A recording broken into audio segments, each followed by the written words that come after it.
and sisters in Iman, during this Ashra-e Muharram, which is our routine,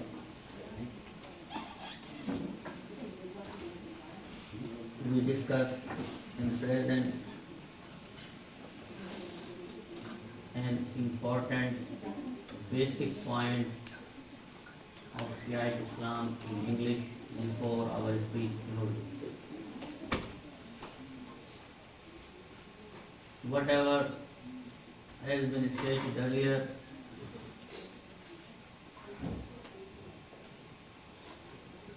the most important point was mediatorship between creator and creature is not a sin, but if someone makes mediators by himself, it is a sin. But to believe in the mediatorship of those who have been made mediators is faith, is Iman. And second important thing, responsibility of a Muslim is to find out, to search for those holy personalities who have been made the faces of Almighty Allah.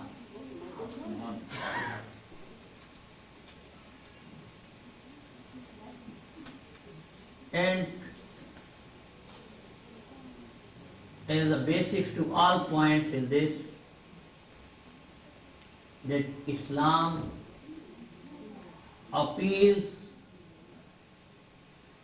your intellect by addressing the psychology of humanity and psychology of mankind.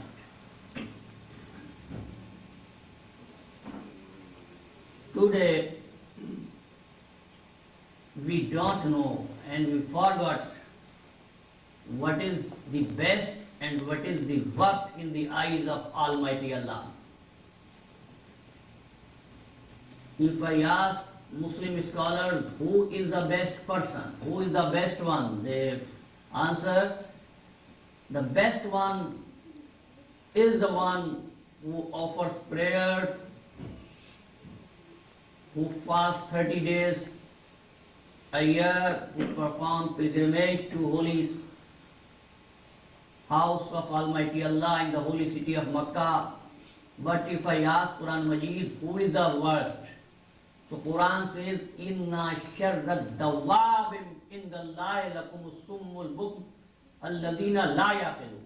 Those people who do not use their intellect, their reasoning, their humanity to search out what is just, what is unjust, they are the worst people.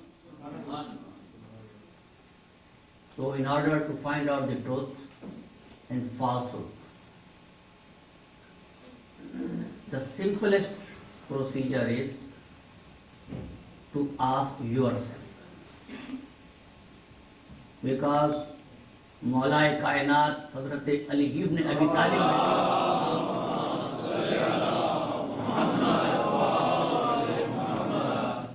he says, "O man, your diseases is produced from you, and its cure and treatment is inside you.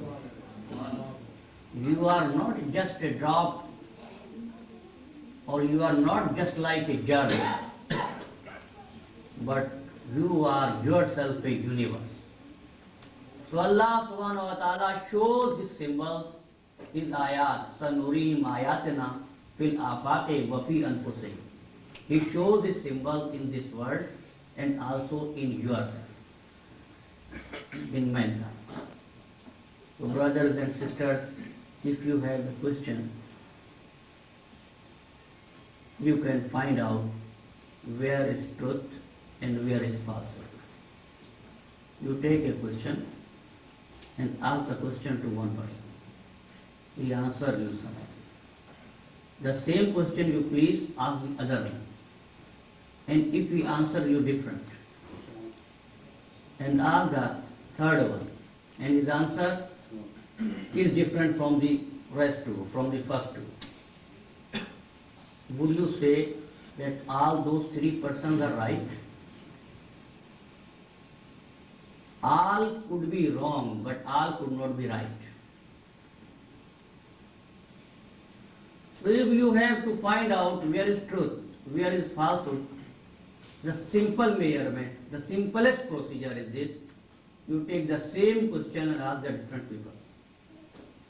And if you come across with a school of thought where there are 4 leaders and ask the same question, but their answers are different. And you come across with a school of thought where there are 12 leaders, but their statement is the same.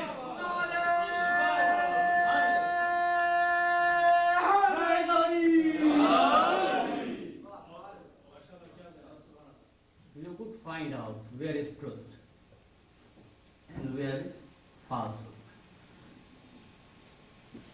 And these holy personalities, as I had stated in my first speech, Allah subhanahu wa ta'ala says, I like Islam as a religion for you. And I had stated that Allah subhanahu wa ta'ala doesn't have any heart, doesn't have any brain, because Allah is not a materialistic body. He is above our thoughts. He is above matters. What is meant by Allah's liking or Allah's disliking? So I say there are some brains, there are some minds, there are some personalities who likes, Allah says I like. They dislike, Allah says I dislike. They are happy, Allah says I am happy. They are angry, Allah says I am angry. Brothers and sisters, man, there is an Arabic phrase, al-insan murakkabu min al-khata'i wal-nisyan. Insan is composed of mistakes. He forgets. He ignores something which should not be ignored. And he considers something which is ignorable. Why? Because man in this life is dependent on others and he needs something for his survival. Therefore, man can commit wrong. A man can do mistakes. Why? Because he needs something. He knows that to steal something without authority, to steal something without the permission of the other is a sin. But he sees that his family was starving, was without food. So for the survival, to provide the bread and butter for his family, he compelled, he forced to steal because of his need. Second thing, man commits wrong things because he doesn't. It is a lie, it is false, it is true. He doesn't know. It is just or unjust. Why? Because of lack of knowledge. And what is the third one? He knows this is wrong. He doesn't need to commit that wrong thing, but someone forced him by power. If you will not do this, we will kill you. And they made the people to blackmail or to do mistakes. Why? If we come and consider what the Allah subhanahu wa ta'ala, is there lack of knowledge? Wallahu bikulli shay'in alim. He knows everything. Second thing, Allah needs anything? No. Qul huwallahu ahad, Allahu samad. Man could be forced by superior force, by superpower, but there is no superpower to Allah subhanahu wa ta'ala. So it means Allah subhanahu wa ta'ala is Alim, is Samad, is Qadir. So Allah subhanahu wa ta'ala could not, even we cannot imagine that Allah can do anything wrong. If Allah doesn't do anything wrong, so the person who commits wrong things, Allah cannot regard their acts as acts of Allah. So if in the history of humanity and history of Islam you find out some personalities whom actions are known as action of Allah Ta'ala, so those people are known as infallible, as Masumeen alayhimus salam. That is our basic creed. Allah subhanahu wa ta'ala and selected prophets, 124,000, and also the Holy Prophet Hazrat Muhammad Mustafa,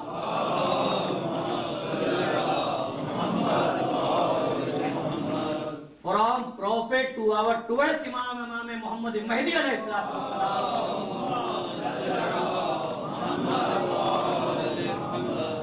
they all were infallible.